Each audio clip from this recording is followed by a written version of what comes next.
October 28th, the 301st day of 2025. There are 64 days left in the year. Good morning, MB, guiding you through In the Know at K105. On Litchfield's Country Station 1039 The Moose, live online at K105.com. Via the Apple and Android smartphone app using the SoundCloud, iTunes, or Spotify podcast. On Facebook, on YouTube, on the platform formerly known as Twitter. And the hashtag is In the Know. Coming up today, we'll update you on the latest news headlines from around the community, the county, the Commonwealth, and the country. It was a thriller, 18 innings last night out in Los Angeles. We'll tell you about that. Also, the truth about trick-or-treating from trick-or-treat experts. That and a whole lot more coming up today here on In the Know. He is a 5-time winner of the coveted Ohio Newshawk Award. He's the 2-time Silver Sound nominee, covering every corner of the globe: London, Budapest, Rio, Tokyo, and even Litchfield. He's Sam Gormley and the sports. Morning, Sam. Morning, Ralph. How you doing? Not too bad. How are you? Well, one of us buckles are in sick bay, and it's not me. So I am thankful for that, but I just as soon it be me as to be her. So be just you, just the boys today, if that's okay with you. I heard Ken mention this morning. He reminded me. Lady Cougar Volleyball springs into a third region tournament action tonight, but that's maybe not the only volleyball news of the day. Yeah, which you want to start with?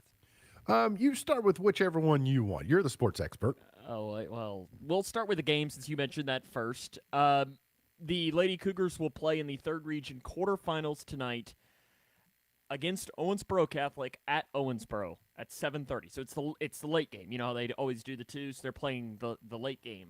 So theoretically, it could be later than that. But yeah, they will play at 7:30 at Owensboro against Owensboro Catholic. So okay, all right. That gets a little messy. But maybe the other good news is that Layla SQ for the Lady Cougars has committed to Lindsey Wilson. Hey, congratulations to her. That's always really good to see. Those are some of the favorite things, and we'll have a story out here after the show that will. I got to talk to Coach Decker and even have a quote from the Lindsey Wilson head coach. Oh, very good. All right, look forward to seeing that at K105.com. Later today. Dreary with drizzle. Widespread rainfall returns for your Wednesday. So you're going to see some drizzle today, cloudy skies, highs in the 50s. Steady widespread rainfall for tomorrow and into Thursday. For Halloween, right now, still looking sunny and quiet, but chilly. So it'll feel a little bit warmer than the temperature might indicate just because of the sunshine. So just be prepared. Rainfall continues through the first half of your Thursday before we dry out through Thursday evening into the night. Halloween looks a mix of sun and clouds. You get some passing clouds or so. And then I guess daylight saving time is this weekend that we will change. It'll be on Saturday night into Sunday morning. So be prepared for that. And then it looks like you got a pretty decent looking Monday in store for us. I think most of the weather attention right now around the country is on the Caribbean, and Hurricane Melissa has, I would imagine just probably in the last hour has made landfall. I've not checked any sources, but about in the 6 o'clock hour this morning, they were predicting that it would make landfall in Jamaica in the next 2 hours, and so that was around 3 hours ago, so I will presume. It could be the strongest hurricane to hit the island of Jamaica since record keeping began, and that was in 1851. At times yesterday, the hurricane hunters had to leave the hurricane yesterday. They were in that eye wall before they had to evacuate because of turbulence. They did record the fastest wind speed that had ever been recorded in one. It is a smallish storm, but it is very tightly wound and has a very clearly defined eye wall. It is going to cross Jamaica and have lots of damage there. They were predicting 3 to 4 feet of rain, and so to get that much over a year is one thing. To get it in a short period of time, it has been a slow mover as well. So these hurricane systems that just sort of they just kind of dwell. They're moving at a slower speed. That gives them plenty of opportunity to just make extended impact and do extended damage. It will then move over the eastern portion of Cuba. Then it will clip some of the Bahamas, and then it will steer back out over into the Atlantic and be out to Bermuda by about Thursday, and where it will be post-tropical at that point in time when it gets out there. So we'll not be making impact on the mainland of the United States, but the Caribbean is going to have some choppy seas for the coming days or so. So they're thinking maybe sustained winds or has winds of 175 miles per hour. They were already having some power outages yesterday, about 50,000. One of the things they were most concerned with, even though they've had advance notice, the Jamaicans weren't responding by going to shelters in numbers that they should have been. So we will pray for the best, and we will pray for the best. We'll be prepared for the worst, and it could be a huge humanitarian crisis in the Caribbean after Melissa makes its way through. The president is in Asia today. He was on, I think he was on an aircraft carrier yesterday and had the first female Japanese prime minister in history on board, and they signed a trade deal yesterday over some rare earth minerals that will mitigate some of the need of us having to be so friendly with China if we don't need to. And the president's still, I think, ready to meet with President Xi of China before he returns home. But as we touched on yesterday, I think you're getting a lot of people here domestically that are bracing for the suspension of SNAP benefits that the U.S. Department of Agriculture has said will cease. There will be no benefits issued on November 1. That was the most recent news from the Department of Education. If you do the math in Kentucky, that's about 600,000 Kentuckians. So we're about, it's over 1 in 4 Kentuckians if you're using 4 million as the approximate population of the Commonwealth. How many of those are kids too? Yeah, absolutely. They're all across the demographic spectrum. Now, one of the reasons that I've mentioned it to you 2 days in a row is, one, so that you're prepared. Two, depending upon what news sources you might be using, some states are going to attempt to fund themselves. But the governor of Kentucky, Governor Beshear, on the 20th, said that the state will not be able to pay for the November SNAP benefits. And then he goes on and he encourages Kentuckians to seek out their local food banks for help. The danger in that advice, and I think that's a natural response on where you would turn, but my supposition would be is that most of the food banks around the Commonwealth are already struggling to make sure that they're meeting the resource demand that they have to meet on the regular. So having this surge or having this sudden need or drain on resources is going to tax the system and obviously going to be problematic. And this is why I predicted yesterday, and I'm not the only one. I've seen some talking heads in Washington that feel like this is not the only issue, but this is one of the real world, average Americans' impact that will be felt, that will likely cause action at the federal level, particularly in the Senate, to reopen the government, because all they have to do is pass this clean continuing resolution that has been voted on in the House already several times and has been the single most voted on issue in the history of the Senate. And they just they just need 4 or 5 Democrats to break with the ranks and cross over and vote. Just simply, it's no new spending. It's not controversial. It's just a continuation. That's what it is, a CR, continuing resolution of where the federal government spending levels were to reopen the government. Seems pretty simple and straightforward.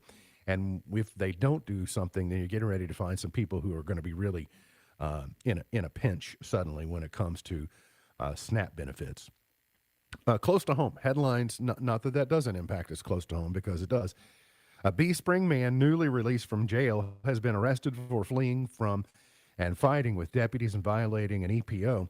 38-year-old Corey Burns of Bee Spring was lodged in the Grayson County Detention Center on October 18th for violating an EPO and obstruction and interference of an officer. He was released a few days later, but then on Friday, October the 24th, he was accused of violating an EPO, this time in Edmonson County. While deputies there were en route to where the EPO violation was taking place, they spotted Burns in a vehicle leaving the area. When police attempted to stop him on No Limb Dam Road, he fled onto Stonehill Road where he ditched the vehicle and fled into a shed. They deployed a canine, and he resisted. He was eventually tased, continued to fight, though, and following medical clearance was lodged in the Hart County jail. A Glendale man was robbed at gunpoint by a man that the victim knows. The Hardin County Sheriff's Office said the incident took place in the 700 block of Star Mills Road on Friday. Deputies were dispatched to the area about 2:30 Friday afternoon after receiving a report of a robbery and stolen vehicle. The resident when they arrived at the residence, the victim told deputies that he had been robbed by an individual known to him. The victim told police the suspect, 47-year-old Charles Austin Jr. of Shepherdsville, was armed with a handgun and that the suspect stole his vehicle, which contained a firearm. So the sheriff's office issued a BOLO, resulting in the victim's stolen vehicle being detected by a flock camera in Elizabethtown. Short time later, the EPD located the vehicle and initiated pursuit on southbound I-65. The vehicle crashed just north of the Sonora exit, and the suspect fled on foot. The Elizabethtown officers were able to apprehend Austin, though. He was charged on multiple things and lodged in the Hardin County Detention Center. Two Kentucky lawmakers are hoping, this is the time of year, we're getting closer and closer to the 2026 legislative session in Kentucky, and this will be a long session. This is going to be a 60-day session, is my recollection. Two Kentucky lawmakers are hoping that 2026 will be the year that a bill to remove the state mandate for fluoride in Kentucky's drinking water finally crosses the finish line. We're going to see more and more of these proposed legislation to say, here's things that we're going to be working on. You see them throughout the year. You're just going to see them with more frequency as we get deeper into the calendar. Mark Hart from Falmouth has filed legislation similar to House Bill 16 from this year that the legislative session has seen legislation like this about 9 times. The bill didn't come law this year, but did receive House approval. The measure was then assigned to the Senate Health Services Committee, but was never called called before that panel. So he's expecting to carry the bill in the House. He's expecting his counterpart, Greg Elkins from Winchester, to file companion legislation over in the Senate for next year. And what Hart said was, he says, the legislation simply undoes the unfunded mandate in the state of Kentucky that requires water producers to add fluoride to the water. The newer version of the legislation from Hart would protect local water districts from civil and criminal liability. The decision to add this provision to the bill is the result of conversations with water districts who obviously had a concern. So, in the old days when we had so many people on wells and not on public water, if you will, there was a lack of fluoride, and so even at the school level, you saw fluoride treatments that were given out in schools. I certainly had it, but then as more people joined and got on the county or city water, that water's treated with fluoride, and then that was some dental protection as well. Well, you're seeing a shift away from that on it. If you want fluoride treatments, you can do it on your own, and you'll have different municipalities handle it in different ways. But a piece of legislation that will probably part of the 2026 session. Speaking of other legislation, a measure that would allow land owned by religious institutions to build affordable housing is expected to be introduced again when the session convenes next year. This is not the first time that lawmakers have proposed the idea, but Jimmy Higdon from over in Lebanon and Representative Michael Pollock from Campbellsville hope that their legislation will become law during the upcoming session. It was going to begin on January the 6th. Yeah, he says, Higdon says, we started it in the Senate last year and passed it out of the Senate with ease. It was well accepted and got to the House. And I won't say it had a lot of opposition, but a lot of questions, he said. And Higdon said that the proposal is still a work in progress after he and Pollock were invited to meet with the Sisters of Loretto, which is based over in Marion County, obviously Lebanon, close to that, etc. Here's the concept. The concept allows religious institutions to bypass some local zoning rules and build affordable housing on church property. Zoning laws are restrictive and deal with things such as square footage, parking, lot size, single-family housing, multifamily housing, etc. As someone who knows a considerable amount about this issue, there's a whole lot of weight placed on the word some. So it says the concept allows religious institutions to bypass some. And so, well, which ones? And that, I think that's where the questions are coming out, and people that, and the legislative level, that frankly know very little about the planning process and the zoning process. And it's not just zoning, it's planning. And everyone likes the protection when it protects their own property, but they don't particularly like it when they're the ones who are impacted on what they can and cannot do, et cetera. But there is a reason that we have restrictions on all of those things like lot size and proper use, et cetera. And it's because it's the planning and zoning process. So I don't think that the legislature are experts on the matter. So it also says, by the way, at the end, that ultimately the decision would have to be approved by the local governing body. You mean like the planning commission, which we already do? So I don't know. I'm not sure. Again, some. Okay, which ones? I saw a story last. Sam, have you seen the Bill Self, Pat Kelsey video? Yeah, a little bit of a video. Yeah, I don't think there's anything to it really. I thought that they were trying to make more to it than it actually appears to be. But there was it was in the handshake line after the exhibition game the other night, and Bill Self kind of pats Pat Kelsey on the chest, slaps him a couple of times, and Kelsey says something that Self doesn't really like, but he just kind of brushed it off. But did you read the quote where he said that Pat Kelsey made a hair comment to him? And was that real? Do you think that's really what Bill Self said? I can't imagine that's what it was actually said. Okay. No, I didn't see that, but no, I saw another fake quote that said, I think somebody said he was being short with him. Yes, yeah, I saw that. And that was definitely a joke. But are we learning that Pat Kelsey has a short fuse? Like, is he quick to ignite? Would that be fair to say? I thought you were short fuse was used for a specific it's not reason. necessarily. I mean, he's not all that tall in stature, but you can have a short fuse. You can be a tall person and have a short fuse. So that's. But it just seems like he finds these types of situations, I guess. Yeah. So yeah, I don't know. I mean, him and Pope apparently got into it. So I don't know. It is. I listened to his press conference the day that he was announced, and I kind of liked him. I thought his passion was good. I thought his knowledge was good. He embraced the university well, embraced the Commonwealth well, et cetera. But now the more I hear him talk, I just think, I don't know if he's stable, and so and maybe he's not. Maybe I'm not. I don't know. I did see a video with Matthew Harper Jones last night that says, I think it came from KSR yesterday, that we're 80 to 85%. He says that there will be a new coach at Kentucky next year. Yeah, you heard that said that on KSR yesterday. I think it's got to be 100%. Yeah, I would think so. I think he's hedging his bets for, some, he trying to not close the door and dance on the grave too much yet. But I think it's likely. But I liked what he said was, he said that they will sit down and start talking with Stoops people about how to navigate their way through that.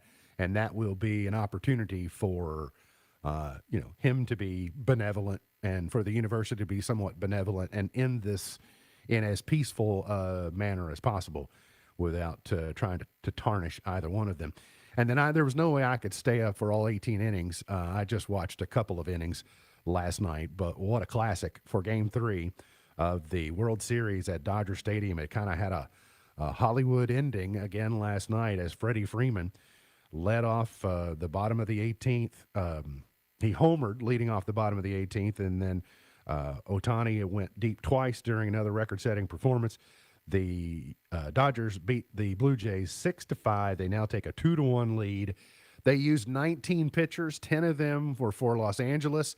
And Yamamoto, who had just thrown 105 pitches the night before in 2 nights before on Saturday night, in a complete game in the World Series, was in the bullpen warming up if they needed him, and then they got out of trouble, and they didn't need him This is why the Ghost Runner is a thing.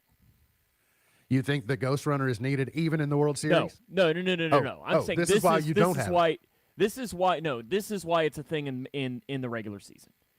Oh, yeah. This is yeah. where you see these teams get hurt and so on. Now, is the Ghost Runner perfect? No, but this is why, because now tonight's game is going to be interesting because these managers have a heck of a job. Oh, absolutely. And I like what Robert said. He told him, he said, enjoy this, but we have a game later today because it was after midnight in Los Angeles. That's 3 a.m. on the East Coast for people trying to watch the game. And so it'll be exciting tonight. They'll I guess Ohtani, I saw him in the locker room. He was simulating that he's going to pitch tonight. So Shohei Showtime out in Los Angeles tonight. 18 innings, 6 hours and 40 minutes. Wow, what a game. Got to get to a break. We'll come back. Got more on the way. The truth about trick-or-treating, according to trick-or-treating experts. Coming up here on In the Know.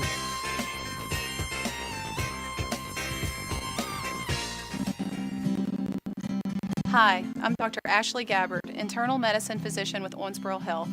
I'd like to talk with women 40 and over about having annual mammograms, even if there is no history of breast cancer in your family. Early detection provides women a strong advantage in fighting breast cancer. Ask your primary care provider for a referral and schedule your screening online at owensborohealth.org/mammogram.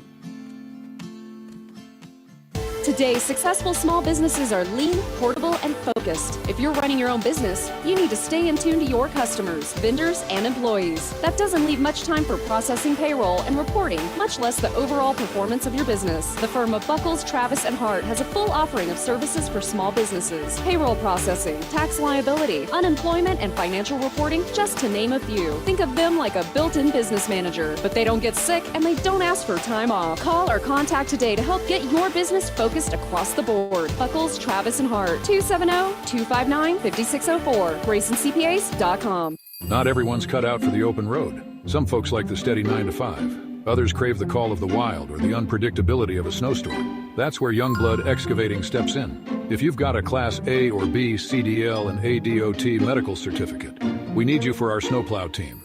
Part-time on-call November through April.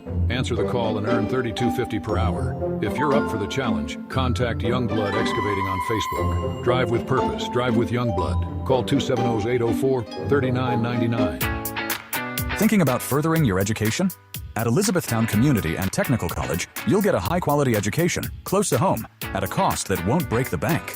Enjoy small class sizes with professors who take a personal interest in your success. Scholarships are still available, making our low tuition even more affordable. ECTC's Litchfield campus is now enrolling for classes that start October 20th. Visit elizabethtown.kctcs.edu to get started. ECTC, college for the real world. Fall in Kentucky isn't just football season. It's hunting season. It's fishing season. It's game time outdoors. Get your license, permits, and all you need at fw.ky.gov. Sponsored by the Kentucky Department of Fish and Wildlife. AI is taking some of the real out of real estate. Numerous apps are now being used by realtors to virtually stage empty homes and turn images from their property listings into videos. The National Association of Realtors says the legality of AI-generated images is still murky, but its code of ethics prohibits using misleading images. Treasury Secretary Scott Bessent says the TikTok deal is set to be finalized when President Trump and Chinese President Xi Jinping meet this week. Bessent made the statement during an appearance on CBS's Face the Nation. He says all the details to sell the social media platform to a group of American investors are ironed out, and now it's just up to the two leaders to consummate the transaction. The next iPad Pro might have a particularly cool upgrade. According to Bloomberg, the upcoming release will include a vapor chamber that will boost cooling and performance, making the next iPad Pro able to handle demanding tasks like gaming, video editing, or AI more easily. Tech Report, I'm Tammy Trujillo.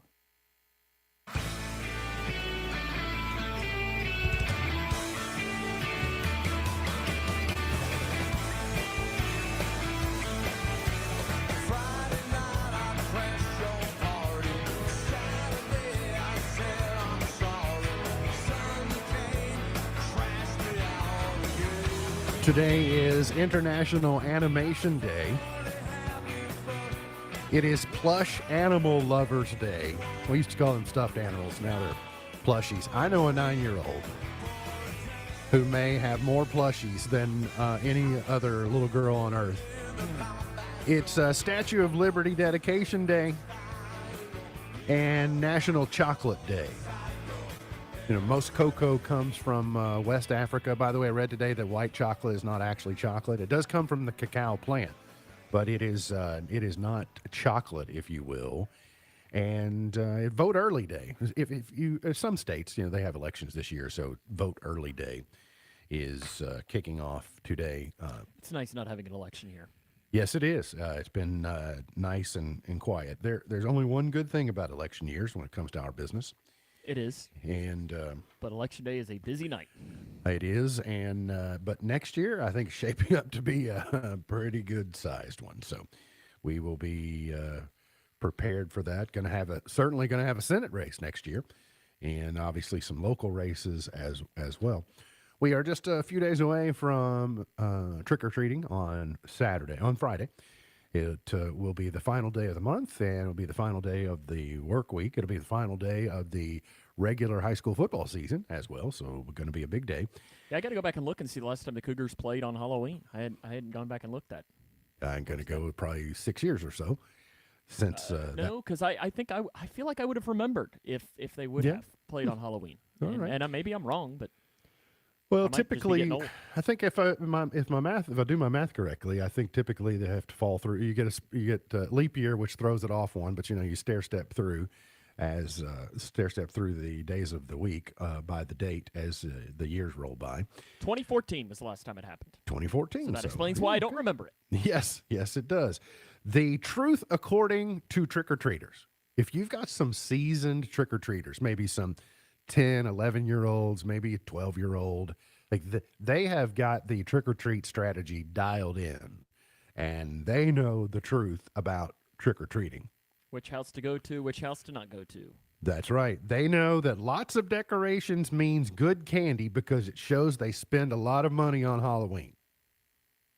Think that's a reasonable deduction? Yeah.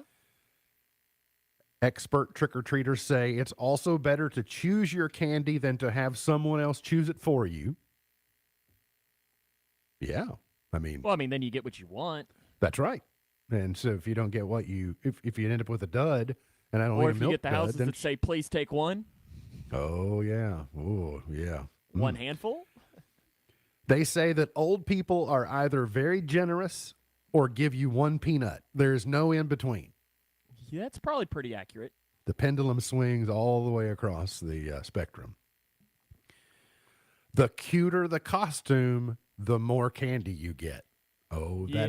that is correct. So that's probably it. Like when you get, oh, look how cute they are, and all of a sudden that small handful that you grab for in the basket and throw in there, it gets to be a big handful. It's like bring a fistful out of there and throw it into that. That's it. It's kind of how you show your appreciation or how you vote for your costume, or the best costumes is the more candy that you give. They know that Snickers are good loot, toothbrushes are a trick. They are not, a toothbrush is not a treat on Halloween. They know that pillowcases hold twice as much as plastic bags and 3 times as much as plastic pumpkins. The old pillowcase routine is hard to go wrong with that. I don't even remember what we had. They I hadn't think we had a invented that. bucket. I had a paper bag is what I had. A paper grocery bag that's what I used. They hadn't invented the plastic pumpkin. No, I'm sure they had. We just didn't have them. Yeah, because I do remember that whatever bucket or whatever it was that we had, my dad would be going behind us with like a garbage bag, and as soon as our bucket would get filled, we'd have to, because it wasn't a very thick bucket or a big bucket, we'd have to dump our bag into his bigger bag. Did you all co-locate? I think so. Ooh, so you pooled your candy. It wasn't every man for himself. I think so. I like it. It's kind of socialist way to do it, but interesting. I guess if it didn't work out in your favor, you would have objected to it in some way. So if it worked for you all, then good. My mother would have never let us leave the house with extra pillowcases. She would have said, "Hey, those are for sleeping. You don't. That's not for gathering candy." I think they hadn't invented that hack when I was a kid. Expert trick-or-treaters say, "Don't get stuck behind little kids at the door. They take forever." It's true. If you're trying to make quick work of it, you can be behind them. I think it's a universal truth that people serve the good stuff first, so the later you stay out, the worse the candy gets. but the later you stay out, the bigger the handfuls. That's true. So you're going for quantity or quality. You got to dial in your strategy. Because most of those people at that point, they don't want the candy anymore, and they'll just say, okay, just take it so we can go inside. When parents chaperone, mom says things like, be careful and remember your manners, and dad says, what'd you get?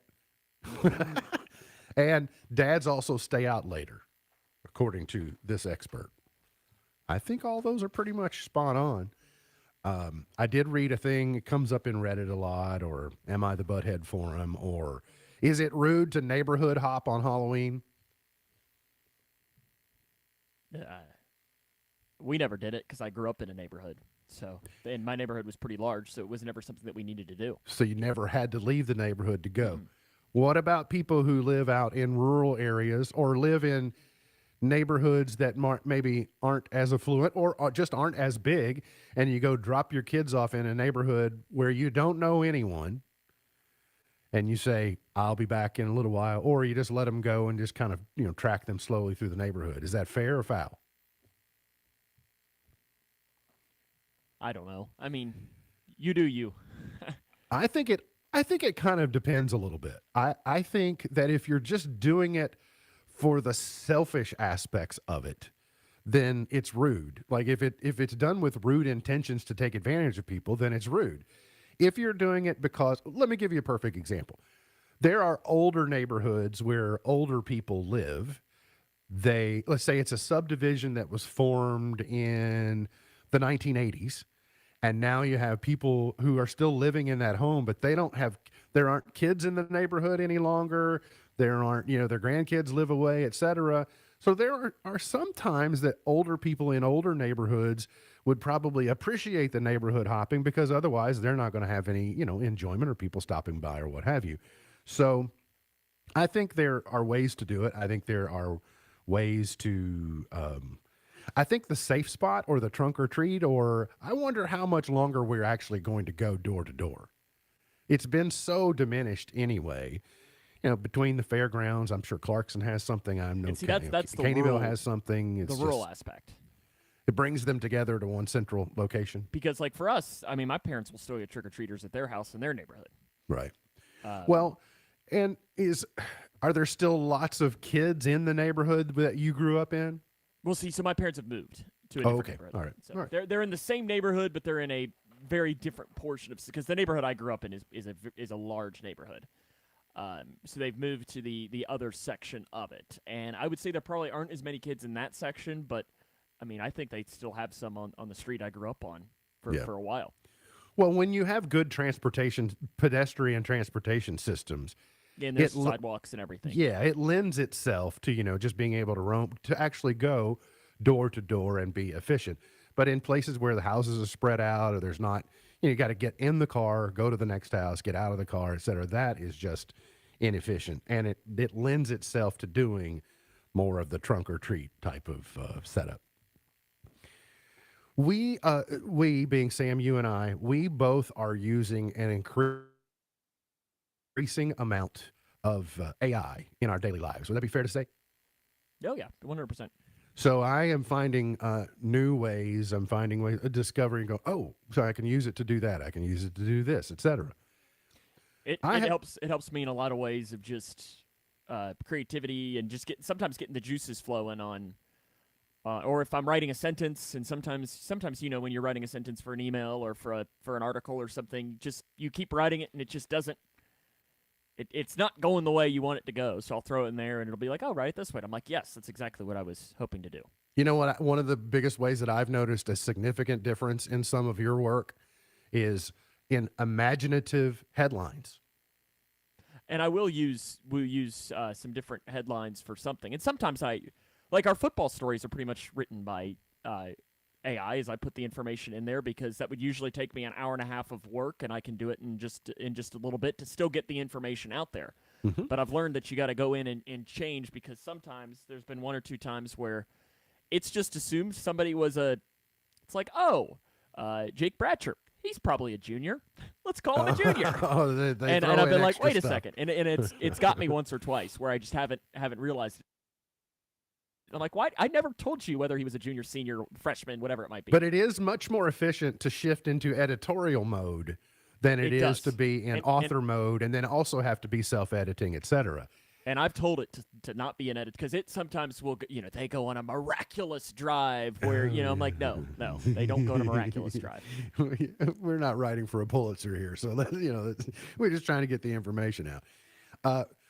We've been using, if you have a smart speaker, if you have some type of home assistant, whether it's Google or it's Siri or Alexa or whatever it might be, you've been using AI for quite some time. But the complexity of the AI has just come so far. But I have found myself, and I think it's because I was raised to use good manners, that I have always noticed that if Alexa asks me a question, a yes or no answer, I say, yes, please, or I say, no, thank you.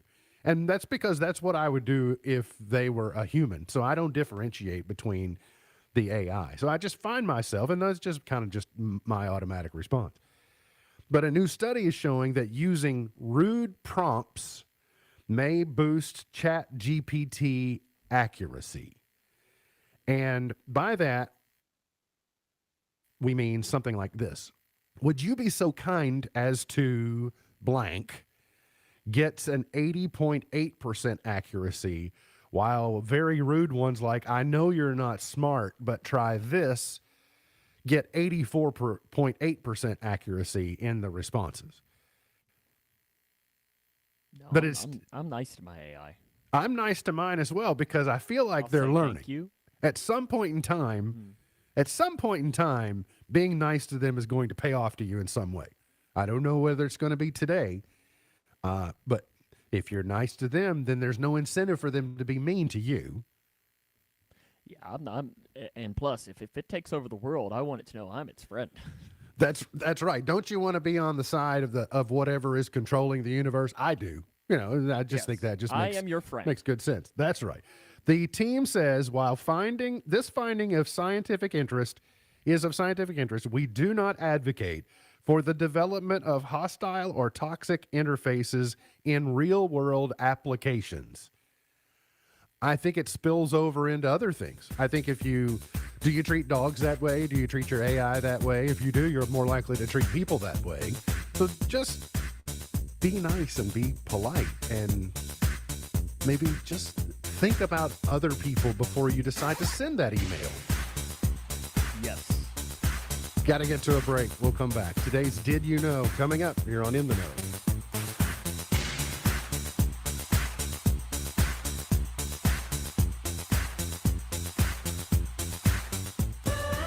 I love a day on the water with friends, but my moderate to severe plaque psoriasis sometimes holds me back. Now I'm all in with clearer skin thanks to Skyrizi. Risankizumab Riza, a prescription-only 150 milligram injection for adults who are candidates for systemic or phototherapy. Teaching music is my passion, but my active psoriatic arthritis can limit me at times. Now I'm treating my joint symptoms with Skyrizi. With Skyrizi, most people with plaque psoriasis saw 90% clearer skin at 4 months. Or if you are an adult with active psoriatic arthritis, Skyrizi helps you move with less joint pain, stiffness, swelling, and fatigue. Don't use if allergic to Skyrizi. Serious allergic reactions, increased infections, or lower ability to fight them may occur. Before treatment, get checked for infections and tuberculosis. Tell your doctor about any flu-like symptoms or vaccines. There's nothing like clearer skin. There's nothing like better movement, and that means everything. Ask your doctor about Skyrizi. Visit Skyrizi.com or call 1-866-SKY-RIZI to learn more. What was that? That is business phone bliss with the Ooma Cloud Phone System. It handles all our voice, video, and messaging needs. You sound very... Calm? I am. Ooma has everything I need to handle the busy holiday season, like virtual receptionist, call routing, and video conferencing. And it starts at just $19.95 per month per user, plus taxes and fees. Ooma. Nice. Find your business comm at ooma.com/radio. Workdays can be unpredictable, but your workwear shouldn't be. With the Cintas Apparel Plus program, you'll have freshly laundered garments for everyone on your team delivered every week. Cintas has workwear for just about any job imaginable, with high-performance fabrics and an uncompromising fit that stretches and moves with you. Don't leave looking and feeling good to chance. Visit Cintas.com. Oh, I'm ready! get ready for the workday. At the Kentucky Opioid Response Effort, we are committed to supporting quality providers and programs that benefit Kentuckians. Because of this work, we know there are quality services and supports out there right now. If you or a loved one is struggling with addiction, the KY Help Call Center can connect you with resources right now when you call 833-8KY-HELP. You can also visit findhelpnowky.org to find treatment and recovery options that are right for you. This is a message from Team Kentucky, sponsored by the Office of Drug Control Policy and aired by this station. It's time to make important decisions about your Medicare prescription drug coverage. The Kentucky State Health Insurance Assistance Program provides free, unbiased guidance in selecting a Medicare Part D or Medicare Advantage plan. If you have questions or need help, the Kentucky State Health Insurance Assistance Program can guide you through the enrollment period, which ends December 7th. More information is available about Kentucky SHIP or how you can volunteer at 1-877-293-7447. That's 1-877-293-7447. K105 weather from the Wave Storm Tracking Team is brought to you by Youngblood Excavating Snowplow Team. Twin Lakes weather. Today will be cloudy and cool with highs in the 50s. Some drizzle is possible throughout the day. Once we head into tomorrow, widespread, steady, heavier rainfall will be in our forecast. Is going to limit our temperatures to the 40s and low 50s, and we'll keep an eye on that rain sticking around into the first half of your Thursday. From the Wave News Storm Tracking Team, I'm meteorologist Tawana Andrew.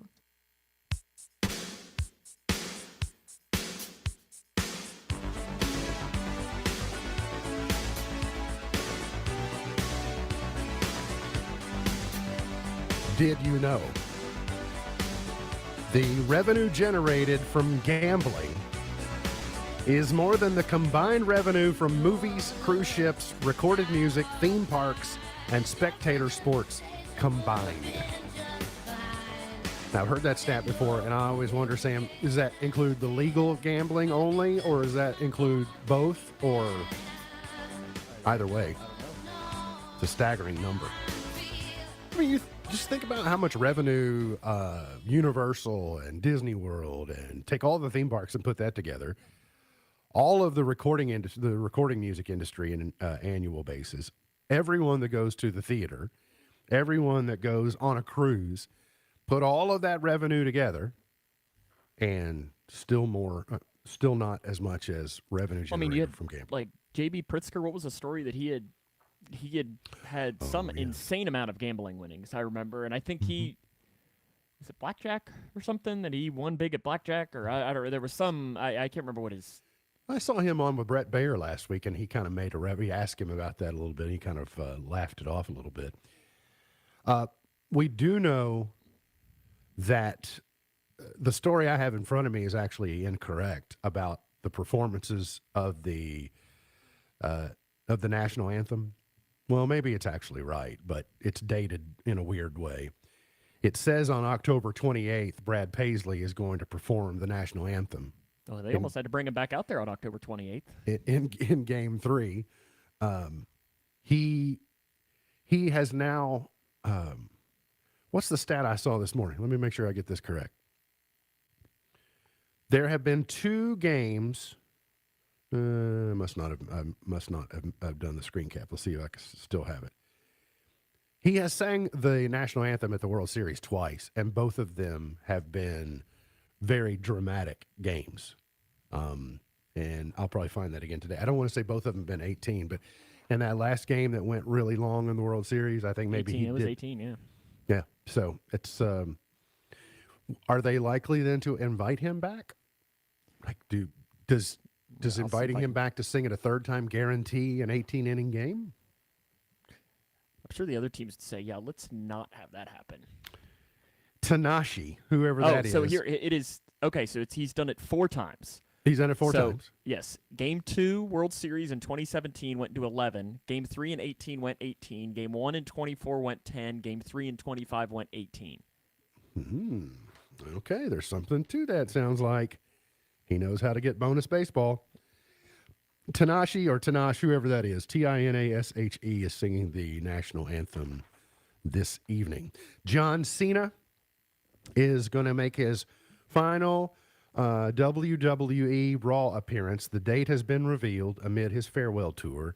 He's been in that documentary on Netflix, and I found a lot of those stories just to be extremely interesting because they're all behind the curtain stuff, and I just like the entertainment aspect on how they put that together, how they write those storylines, etc. I'm not an active wrestling viewer. I don't participate in the pay-per-views. I don't do any of that, but I just appreciated the good stories that they were telling. His final appearance will be November 17th at Madison Square Garden in New York City. If you've seen that documentary, he's just kind of used his body up. They just take so many bumps and just use their bodies up that they're just used up and they have to do other things. And that's why they, pursue careers in Hollywood, movies, TV, etc. His remaining WWE appearances, November 10th in Boston. His final Raw is November 17th in New York City. He will be in the Survivor Series November 29th out in San Diego. And his final match will be Saturday night's main event, December 13th in Washington, D.C. So John Cena wrapping it up. Is he the one where that Caitlin Clark comes from? That Caitlin Clark thing where he runs her hand across her face, you can't see me? Is that that's a John Cena thing, right? John Cena. Yeah, because the joke would be that there is no picture on our screen right now. It's just me and you. Oh, because you can't see him. I got it. Do you know who Mr. Beast is? I mean, I know of him. I don't know that I've ever watched any of his content. Alea, I guarantee, probably does, though. Okay, he's a famous YouTuber, obviously. Yeah, and he's probably 5 or 6 years behind me when that would have been when I would have been his age range. He is collaborating with Disneyland and the Make-A-Wish America to create, he's got like 40 wish children that he's creating an event for at Disneyland. So looking good on you, Mr. Beast. Congratulations on that. Taylor Swift has set more records with The Fate of Ophelia. Three-peat, her album doing extremely well, occupying the tops of number of charts for 3 weeks now. Congratulations to her. And then speaking of another famous Taylor, I read that Taylor Sheridan, who is Paramount's most prolific creator, when his deal comes to an end with Paramount in early 2029, he's already signed a deal with NBC Universal. So he's got a bunch of spinoffs, that are already in the work from Yellowstone, etc. But he knows his next deal is NBC Universal, so that'd be a big loss for the Paramount family. Got to get to a break. We'll come back. Chart toppers, Pearl of Wisdom, Points of Ponder, and more coming up. You're on In the Know.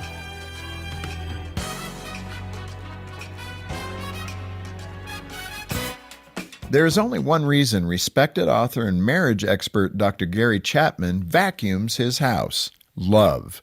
No, he doesn't love vacuuming. He loves his wife, Carolyn. Her love language is acts of service, so Dr. Chapman spends a lot of time doing things that he hates, but make her happy, like vacuuming the floor. Dr. Chapman says he shares that story with his audiences, not so they'll applaud him for being such a great guy, but so they'll learn an important lesson about love. It's a choice. This is to say, love isn't merely a feeling that sweeps over us in waves of emotion, at least not very often. No, love is a decision we make. It's about doing the right thing for the right reasons, regardless of how we feel, and even when it costs us. That's an important distinction because while none of us feels in love all the time, all of us can choose to behave in loving ways. We can choose to forgive instead of harboring resentment. We can choose to seek marriage counseling and work through conflict. We can choose to say no to what we want so we can say yes to what our spouse would like. Good feelings in marriage are worth pursuing, but good feelings aren't enough to sustain a relationship. They come and go, often at the mercy of our circumstances. True love is about action, and action is about choice. Ultimately, love is a decision. To help your marriage thrive, go to FocusOnTheFamily.com. I'm Jim Daly. The words you are about to hear are taken from letters sent in by members of the Trinity Debt Management Program. Dear Trinity, today I'm making my final credit card payment. Before I came to you, I was in a constant state of anxiety and panic, but now there is hope for my family's financial future. Working with Trinity made me understand that I'm not alone. You really do help people. Your kindness will never be forgotten. Without Trinity's support, I would not have achieved my lifelong goal of becoming debt-free. We saved a lot on interest and penalties, of course, but the reward was the gift of human kindness. Trinity has carried me through a very difficult time in my life. You're amazing. I used to feel so anxious and hopeless. Now I feel grace and peace. God bless Trinity as you continue to help others become debt-free. If credit card debt has you down, call Trinity at 1-800-990-6976. That's 1-800-990-6976. It's time to make important decisions about your Medicare prescription drug coverage. The Kentucky State Health Insurance Assistance Program provides free, unbiased guidance in selecting a Medicare Part D or Medicare Advantage plan. If you have questions or need help, the Kentucky State Health Insurance Assistance Program can guide you through the enrollment period, which ends December 7th. More information is available about Kentucky SHIP or how you can volunteer at 1-877-293-7447. That's 1-877-293-7447.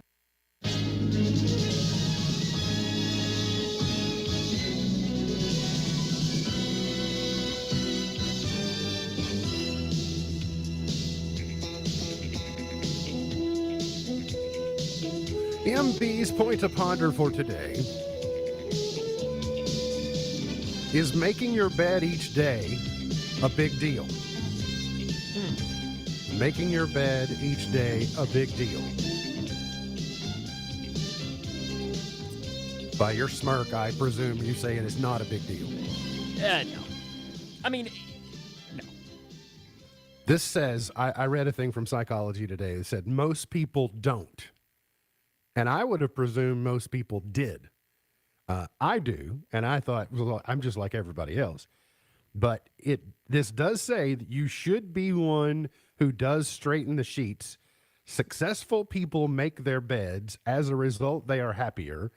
And they know making their bed takes almost no effort, and it gives them an easy win in the morning. If easy wins are easy to come by for you, then maybe you don't need that one. I don't know. But there's something about turning down a bed when you get into it for like at the evening. I don't know. And it just looks in order. I don't know. The older I've gotten, the more determined I've been that it's got to be that way. I don't know why. Yeah, no, I don't know. Like if I know somebody is coming over or something, then yeah, I'll make it or something, just more for the presenting of it. But no, most days well, today I will, but that's because it's the day to wash the sheets. So I got you. It's laundry day. The World Series tonight, Ohtani, the Blue Jays will not be able to avoid Ohtani tonight. Maybe at the plate, but not on the mound. He 5 walks last night? Yeah, he reached base all 9 times. He got up. Yeah, and they finally just decided we're not pitching to him anymore because he had just been too damaging. He's maybe the best player to ever play the game. He's certainly the most well-rounded. I mean, it would be hard to argue with that. Dancing with the Stars, Halloween night, and on HBO, something called Country Doctor, and on Nat Geo Season 2 premiere of Northwood Survival. So if you like those survival-type shows, then you're in business tonight. Today's highlight in history, this day in 1886, the Statue of Liberty, as Taylor called when she was little, the Statue of Delivery was dedicated. Delivered. Sort of. 1886, this day, was a gift from the people of Francais. Parlez-vous Francais? Birthdays today, Dennis Franz. You might remember him from NYPD Blue. He's 81 today. Fellow Kentuckian Annie Potts is 73. Bill Gates is 70. Andy Richter is 59. Julie Roberts is 58. Terrell Davis is 53. Brad Paisley is 53. Joaquin Phoenix is 51. Frank Ocean is 38. Gone but not forgotten, Dr. Jonas Salk, the polio vaccine creator, born this date in 1914. Bowie Kuhn, who was one of the former baseball commissioners, 1926. Charlie Daniels was born this date in 1936. I don't know if you know, Sam, he has a song called The Devil Went Down to Georgia. You familiar with that song? Well, I did talk to the Bells, not about that last week. It was interesting. One of their judges for the Twin Lakes Marching Classic was the former band director of Boone County High School, and his wife was my music teacher growing up, and apparently she had come with. And I was like, oh, well, now I'm really even more disappointed that I wasn't able to be PA because I would have loved to have seen her. I haven't seen her in forever. Sad that you didn't get to go. Yes, because she's the one who taught me how to play the recorder. And when I was telling my mom that, she says, "Oh, I still love her for that." I love her just the same. 1947. Do they Dorothy still teach Shea that? feuding and fighting. Like, has Alea learned how to play the recorder yet? Oh yes, she has. Yes, she's been through her recorder phase. Love me 1956. tender, love me true. All right, we got a lot of ground to cover. Let's go. My, you're passing on. That was Elvis, right? Shoo, I think you'll be glad. 1965. I mean, that's Elvis and the Beatles. All That's pretty my good. troubles seem so far away. Now it looks as though they're here to stay. Oh, I believe in yesterday. You were talking about Otani being the best. I've heard some people say that's the best song ever written. I don't know. Bachman Turner Overdrive in 74. Baby.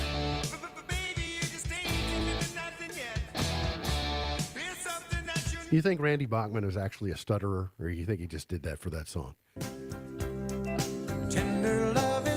1983. Haven't heard anything about Dolly in a couple of weeks. Hopefully she's on the mend. Still alive, right? Oh, yeah. And her sister, say that again? She's still alive, right? Oh, yeah. Yeah. As far as I know, not heard anything. But her sister, Stella, came out and scared everyone to death. She made some post That's why I'm making the point. It's like, please pray and blah, blah, blah, blah, blah. And their publicist came out like, no, it's not that bad. I mean, she's like, yes, pray for her, pray for everyone. But 1994, nope, 1992.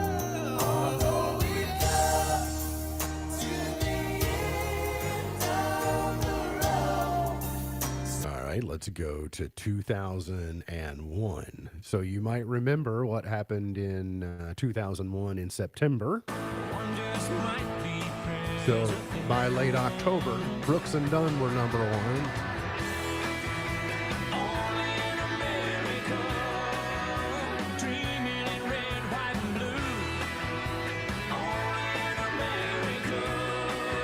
I think anybody who came up with any type of patriotic song later that year probably did reasonably well. Bruno Mars, Just the Way You Are in 2010. And 6 years ago today, Shawn Mendes and Camila Cabello with Señorita. This is the song, I guess he still is, but I think the 3 times that we've seen Bruno Mars, he has closed. This is his closer song. This is kind of his goodnight song, his love letter to the audience. You're just the way, beautiful, just the way you are. MB's Pearl of Wisdom for today says, either you run the day or the day runs you. Either you run the day or the day runs you. MB's Pearl of Wisdom for today. Remember, God loves you, and I do too. If you don't know Jesus, let me know and I'll introduce you. Look forward to seeing you back here tomorrow for another edition of our show. For Sam Gormley, I'm MB, and now you're in the know. The Twin Lakes Best Mix is WKHG Litchfield. The Twin Lakes Best Mix, K105.